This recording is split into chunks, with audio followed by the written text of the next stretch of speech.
अगर आपका भी बैंक में खाता है तो ये रील आपके लिए है, क्योंकि अब सरकारी बैंकों में मिनिमम बैलेंस का झंझट खत्म हो गया है। दरअसल हर इंसान चाहता है कि उसकी मेहनत की कमाई सुरक्षित रहे, और इसके लिए सबसे भरोसेमंद जगह अगर कोई है तो वो बैंक है, क्योंकि बैंक का मतलब ही सुरक्षा होता है। कुछ समय पहले तक भी ज्यादातर बैंक मिनिमम बैलेंस ना होने पर जुर्माना लगाते थे, लेकिन अब राहत की खबर ये है कि भारतीय state bank, Punjab national bank, bank of Baroda, Canara bank और इंडियन बैंक जैसे जो सरकारी बैंक हैं, उन्होंने मिनिमम बैलेंस चार्ज को खत्म कर दिया है पूरी तरीके से।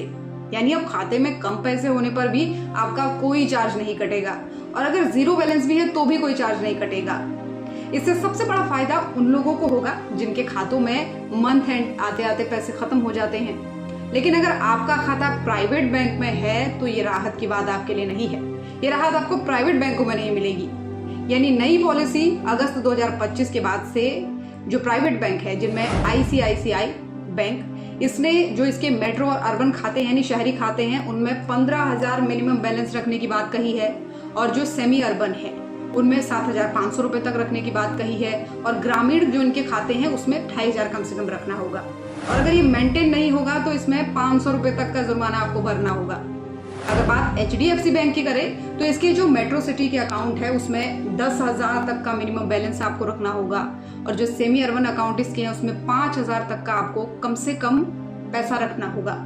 और जो सबसे कम यानी ग्रामीण बैंकों के लिए जो इन्होंने अमाउंट रखा है वो 2,500 रखा है, और अगर ये आपका नहीं होता तो आपके 150 रुपए से 500 रुपए तक का जुर्माना आपका कटेगा। अब तीसरा private bank Kotak Mahindra bank. इस बैंक में मंथली आपको कम से कम 10,000 रुपए रखना होगा। शहरी खाते हैं, सेमी अर्बन खाते हैं तो 5,000 रखना होगा, और ग्रामीण खाते हैं तो 2,000 कम से कम रखना होगा। और अगर आप ये नहीं रखते तो आपका 50 रुपए से लेकर 500 रुपए तक का ये लोग जुर्माना काट सकते हैं। और कैनरा बैंक की अगर बात करें तो इसके शहरी खातों में 1,000 से 2,000 रुपए रखना होगा।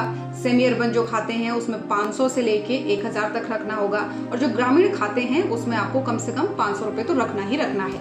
और अगर नहीं रखते हैं तो 75 रुपए से लेकर 150 रुपए तक का आपको जुर्माना भरना पड़ सकता है। तो आपका इनमें से कौन सा खाता है बताइएगा जरूर, और शेयर करना तो बिल्कुल मत भूलिएगा।